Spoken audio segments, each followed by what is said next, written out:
Garrett landing in Detroit, but they are far from alone. Wait till you hear what Aiden Hutchinson had to say about the possibility of playing alongside the perennial All-Pro. Hello, everybody. Welcome into NFL Live. You know Jeremy Fowler, Nina Kimes, Marcus Spears. I'm Phil Murphy. They're still sweeping confetti off the floor of the Superdome.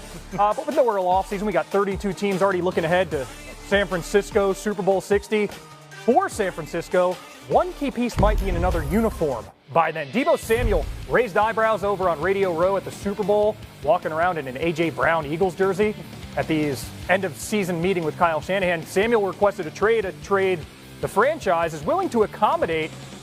What would that mean for the team? George Kittle was asked. He said, quote, "You can't really replace Deebo. He's one of the most unique players in the NFL because of what he can do. Deebo's a hell of a football player. I'd love sharing the field with him.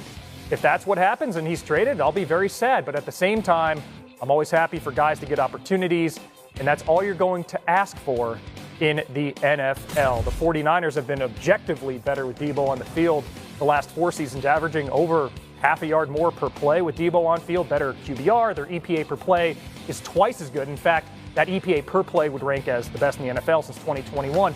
And over the last 2 years, San Fran 0-4 in games he's missed, 6 fewer points per game. But Jeremy, it's been pretty quiet since Deebo made this trade request. What's the level of interest in the league around him? Phil, there's some interest. I just checked in on this. I was told that several teams have expressed interest. So at least preliminary talks on a potential trade have happened between Samuel, his agent, and the team. The question is, are these teams willing to wait him out to force the 49ers to potentially cut him or not? So to trade him, there's some cap implications for that. He's got a $15 million roster bonus due later next month. And so that really at least sets an artificial deadline here. And so there's going to be interest. It's just a matter of whether teams willing up to give draft compensation and pay that option bonus. They're not down the road yet as far as contract negotiations on a new deal. Still very early in the process. And Marcus, for the 49ers, I mean, we've hit on the stats. They spent a first-round pick on Ricky Pearsall. They've extended 2 other wide receivers.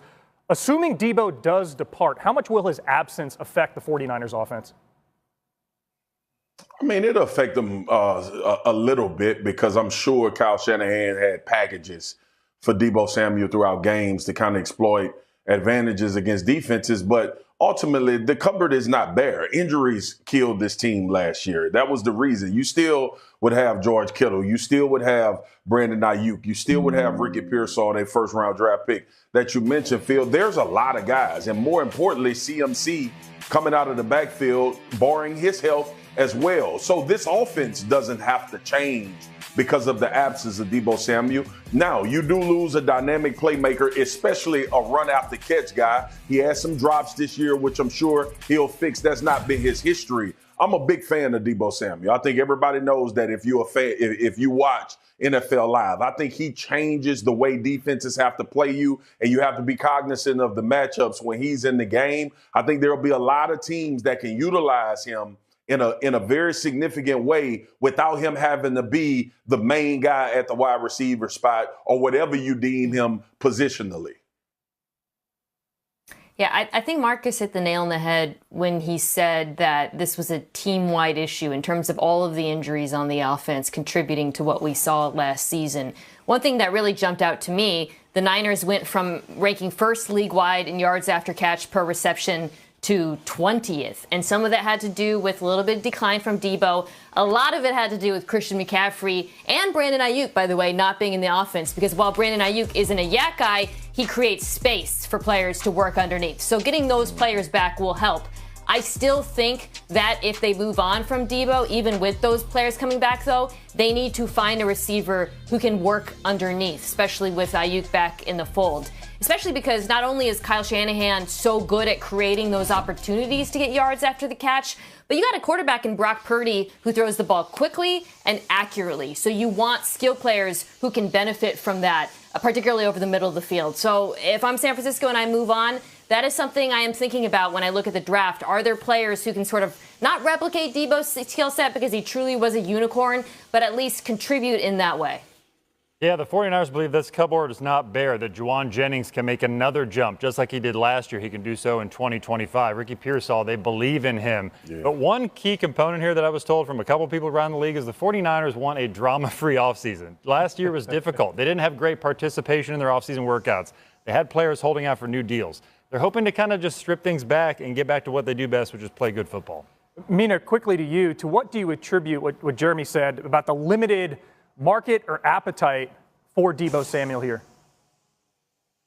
Marcus, sorry, question to you. Limited appetite for Deebo Samuel. To what do you attribute that?